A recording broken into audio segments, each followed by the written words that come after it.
Okay, muli nagbabalik tayo dito sa may Good Morning Boss at nakikita po natin ngayon ang satellite graphics ng Bagyong Ruby kung saan ito pa rin ay nasa loob ng Philippine Area of Responsibility at para pag-usapan yan ngayong umaga, importante pong malaman natin yung updates dyan para sa mga kababayan natin na nanonood ngayon.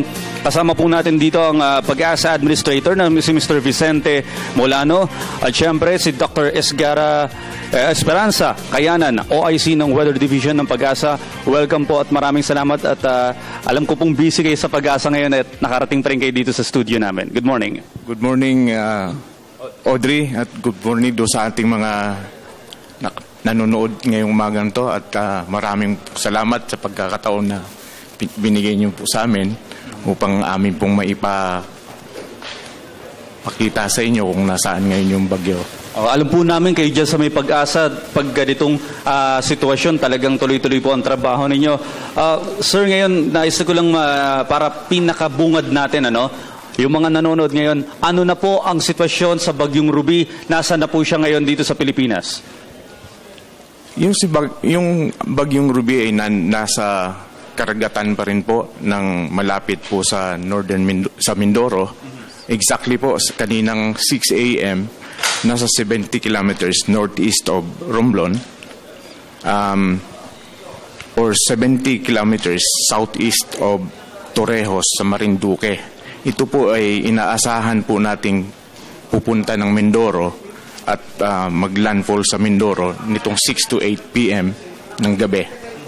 At malapit po siya sa Manila sa bandang alas 8 hanggang alas 10 ng gabi ng mamaya.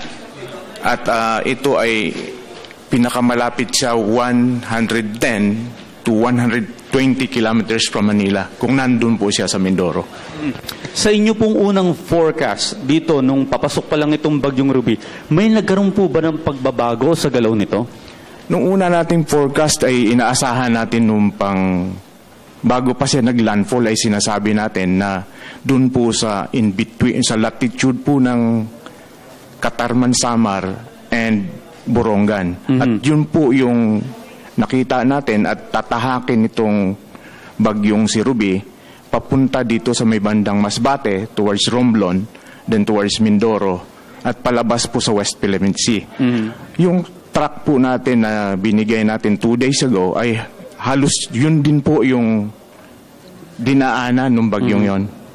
So wala siya, may pagbabago man, may konting pagbabago doon sa track. Pero basically yun din po yun. Mm-hmm. Yun din ang path niya. Pero sir, ma'am, ang tanong ko dito ganito dahil kami mga media man, hindi lang kami dito sa PTV sa Pag-asa tumitingin din kami sa mga agency ng Japan, ng Amerika at ng iba't iba pang bansa. Kung ano yung pagtaya nila sa may dadaanan ng Bagyong Ruby, bakit po may kaibahan? Thank you, Audrey, sa iyong katanungan. Actually, ang mga international met centers ay may iba-ibang models na ginagamit. Mm-hmm. So, depende dun sa model, yung patakbo nila ng kanilang forecast ng bagyo. Pero ang kainaman dito sa atin, meron tayong datos na surface data na pinagbabasihan ng pagtahak ng bagyo. So we are confident sa aming forecast, lalo na nakikita na ng radars natin itong bagyo natin. Once na nakita na ng radar, kagaya ng nangyari dito kay Ruby, nakita ito ng VIRAC radar natin. So we are confident dun sa track na binibigay namin. Mm-hmm. So pati po yung Cebu na radar, Doppler radar natin, na nakatulong din po ito sa pagtatrack ng bagyo. Okay, napag-usapan po, Doktora, nabanggit mo kanina yung Doppler radar. Ito po bang dalang tubig ng Bagyong Ruby? Ito po, gaano po ito karami? Maihahambing din po ba ito sa Bagyong Yolanda? Itong Bagyong si Ruby, ang tubig na dala-dala ngayon after nag-hit ito ng Samar ay bahagyang nagbumaba. Subside. Ngayon ay 5 to 15 millimeters per hour. Pero kung titingnan po natin, that is moderate to heavy pa rin. Dagdagan ko po yung sinasabi ni Dr. Esperanza kanina na yung radar, nakakatulong sa atin yon dahil kung within the range na ng radar yung bagyo, ay mas precise yung tingin kung saan nandoon yung sentro ng bagyo. At sa ngayon ay within the range yan ng ng radar natin dito sa Tagaytay. So yung Tagaytay, after na kinuha siya ng Virac, sinalo siya ng Cebu, tapos ngayon naman, itong namang Tagaytay, yung nagtatrack sa kanya ngayon. Sir, ma'am, ito mahalagang katanungan dahil alam naman natin na talagang marami tayong na-encounter sa Yolanda na first time ata nating na-encounter dito sa Pilipinas. Kaya talaga namang napakalawak ng nagawa nitong sakuna sa atin. Ano po yung mga natutunan na ngayon ng Pag-asa sa may nangyari sa Super Typhoon Yolanda na nagamit na natin ngayon dito sa preparation sa Bagyong Ruby? Dati-rati na rin natin itong ginagawa.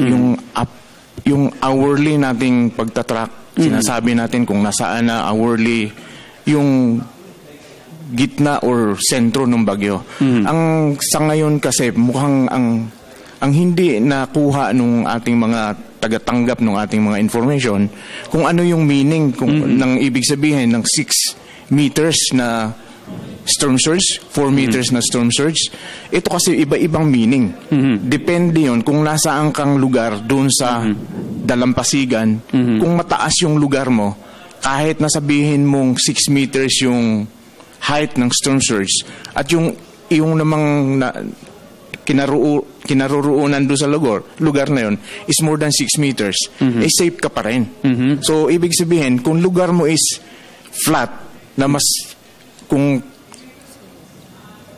yung kasing storm surge kasi, ibig sabihin, kung flat yung lugar, madali kang maabot nung tubig na nanggagaling sa dagat. Yung mga coastal areas naman na medyo pataas po, yung may mga hills. Yung coastal areas na medyo mataas, ay hindi yun, kahit na directly nandun yun after the land-sea interface, ay safe pa rin yun kung nandun sa taas.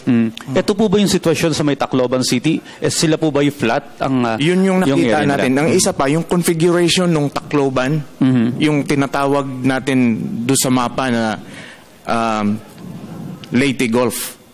Kung titingnan natin yung Leyte Gulf, pagka yung tubig na nanggagaling dito sa east, or dito sa Philippine Sea, or dito sa Pacific, pag tinutulak yan, papunta doon sa Gulf, at lahat ng hangin ay papunta rito sa towards Tacloban, ay wala siyang mababalikan. So lahat yan iniipon dun sa Gulf. So ang tendency is tataas at tataas yung tubig. So yun yung nangyari dun sa panahon ng Yolanda. Itong mga lugar ng Tacloban, itong sa Leyte na yan, facing the Pacific, talagang vulnerable sa yan, sa storm surge. Okay, so ma'am, ngayon naman, ang Bagyong Ruby ay makakaapekto sa Northern Mindoro at dito sa Metro Manila. May mga coastal areas din sa may Mindoro.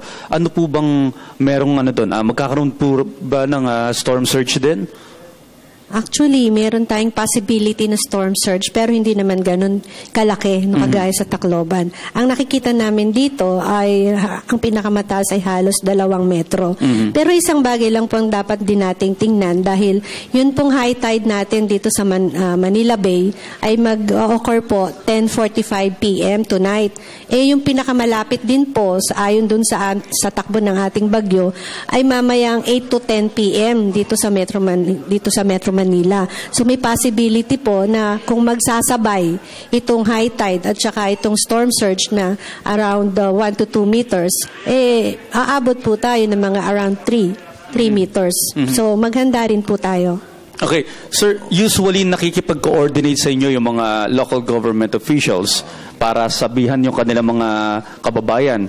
Sila po ba, naiintindihan po ba talaga nila yung mga technicalities na mga terminologies na ginagamit ng Pag-asa? Kasi if kung naalala ko po, nung panahon ng Yolanda, mukhang hindi, sa mga interview sa mga alkalde, mukhang hindi rin naiintindihan yung storm surge. Ito po ba ngayon sa panahon ng preparation ng Bagyong Ruby, ito po ba'y nauunawaan na para sa disaster management na rin po nila? So after the experience of in Yolanda case, ang sa palagay natin ay naunawaan na yun. Yung usaping storm surge ay hindi lang nangyari nung panahon na yan. Matagal. Kung babalikan natin yung Katrina sa US, yun yung nagdulot ng maraming namatay nung panahon ng Katrina. siguro ipapaliwanag ko na rin po yung pagka sinabi natin bagyo, pag sinabi nating may warning, huwag nating ibabahala yun. Kaya nga nagbibigay tayo ng warning dahil nagbibigay ng panganib yung bagyo. Kahit nasabihin natin signal number 1. Itong nakaraang Queenie, dumaan sa Bohol, di ba? Nagkataon na nung panahon na yun ay mataas yung tide. Hindi lang mataas na normal na taas, mayroon tayong tinatawag na spring tide Nag-coincide ngayon yung spring tide doon sa pagdating ng bagyo. Kaya ang sinasabi nila ay bakit signal number 1 lang? Ay marami daw nasira. Nung tiningnan namin, ang nasira is dahil doon sa tubig, hindi dahil sa hangin. Take note na yung ating warning is dahil sa hangin. Nung sinurbay natin yung Bohol, ang karamihang natumba puno ng saging. Okay. So, alam niyo po, ito mga boss natin na nanonood ngayon, hindi porke walang masyadong ulan sa ngayon sa kanila, kailangan importante pa rin na makinig sa Pag-asa at laging mag-monitor sa mga balita. Pero sa punto pong ito, maraming salamat po Pag-asa Administrator Mr. Vicente Mulano at Dr. Esperanza Kayanan, OIC ng Weather Division ng Pag-asa sa lahat ng mga impormasyon na ibinahagi niyo sa amin ngayon.